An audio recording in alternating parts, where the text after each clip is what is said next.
The Saudi-led investigation into the bombing of a funeral in the Yemeni capital of Sanaa says its coalition carried out the strike. It is blaming it on inaccurate information. 140 people were killed, at least 500 injured at a funeral for a member of an influential Houthi family.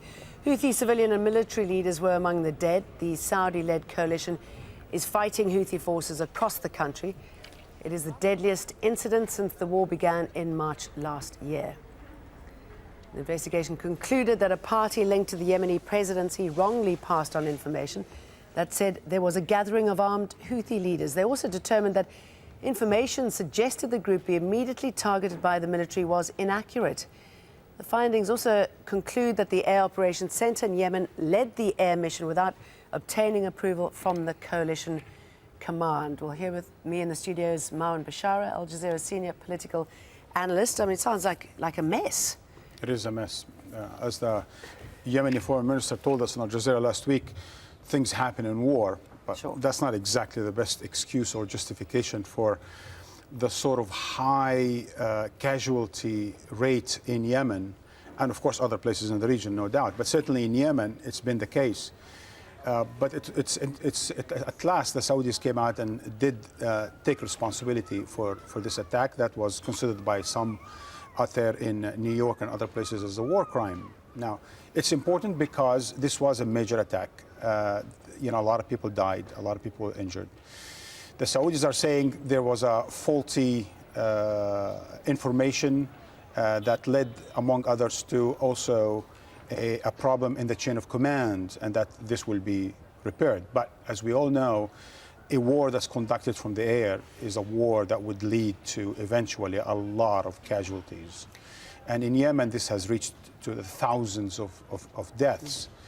Of course, the Saudis have been accused of bombing, amongst others, weddings and hospitals and so on and so forth. They deny that. But this time, they took responsibility for it. Whether this will be something that will lead to less pressure on Saudi Arabia and the coalition forces in Yemen, it remains to be seen. But certainly, it's one step in the right direction. It's not going to help the peace process, though, is it? No, absolutely not. If anything, I've just been reading some of the websites that support the Houthis in Yemen.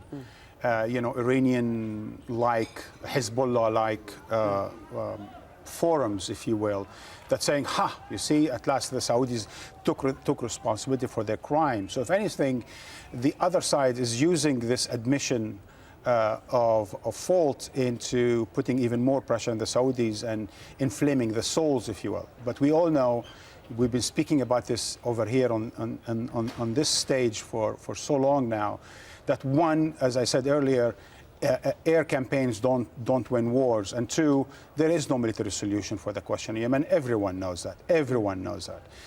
So why the solution